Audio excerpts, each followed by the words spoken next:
Hot, humid day here today. It's going to be like this for at least another week. You know, I don't know of anybody that doesn't have some kind of allergy to something down here. Something's always blooming, and it's like crazy pollen. Now, I read articles that thick green pollen, like you see in the top of the water over there.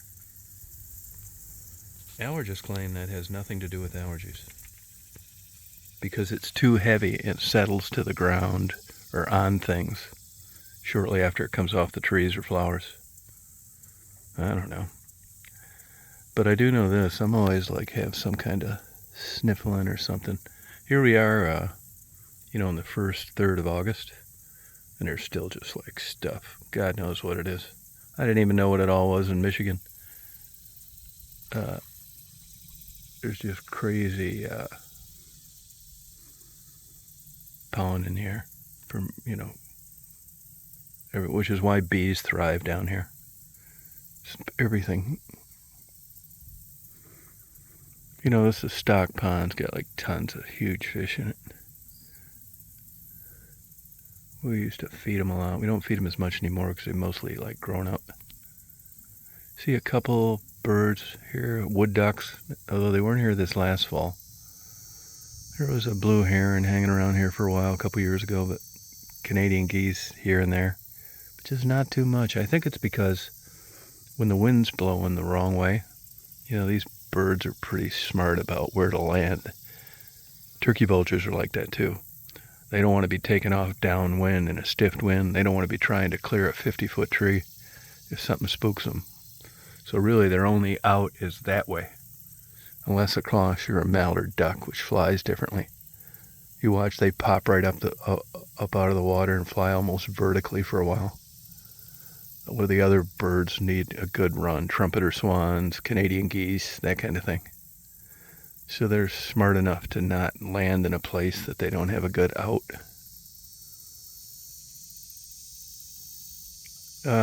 This is a nice pond, but I grew up on a river like this in Flat Rock, Michigan. The Huron River, and we had a great time. We didn't know any better, kids. All we knew is when we had our masks and fins and went underwater, we couldn't see anything. It's a lot of organic material. That doesn't necessarily mean it's dirty. And this is also why Florida has such pristine waters, because they've got a lot of limestone near the beaches, and you've got the Gulf Stream that's constantly clearing things out. And depending on where you're at in Florida, some places the water isn't that great. And that's usually in places like Hilton Head in the Carolinas, where you get a lot of organic water draining into the ocean that's like this. It's just not unhealthy, not dirty, but you don't see through it. It's not that blue water. And when water's not like that, I don't know, it's just not that attractive to me. This is a place where, birds deer and all that stuff can drink, which is great. But this water was the water where I grew up. It doesn't make me want to dig a pond. It's just, all the water down here is like this. It's just not that interesting to me. Plus, I can sit outside all summer long.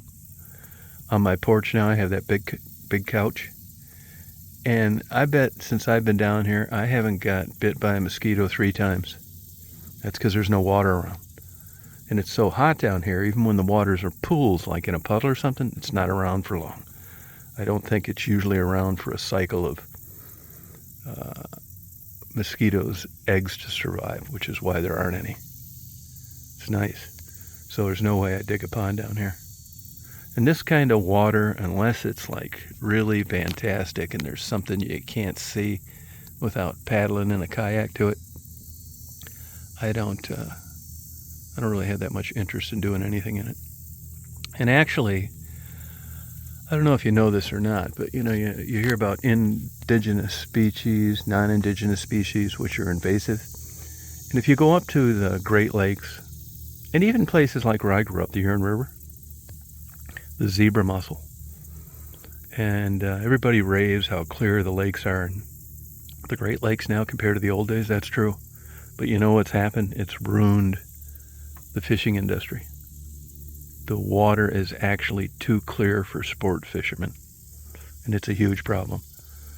Fishing for muskie, which really isn't part of the Great Lakes, Lake St. Clair, terrible results. It's because they're really sharp, edgy fish.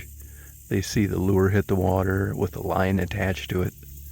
And this is a major problem in Lake Michigan. And now the population of the whitefish, which is a big staple of commerce up there for years, is dwindling to nothing. The Native Americans, who they blame for this, which is absolutely false, actually have a program where they're trying to introduce them to places where they hadn't been before to have successful spawning. Now, I don't know this for sure, but I've read articles that have led me to believe that, once again, the water's too clear. They spawn in like water, and when it's that clear, they're, they look around and it's like, shit, I'm not going in there and laying these eggs. I don't want to get eaten. There's something to it. If you talk to fishermen, sport fishermen, commercial fishermen, ask them about whitefish, their experience with it. You go from like Mackinac down past Alpena, ask them about perch. They don't see any hardly. It's weird. I mean, there's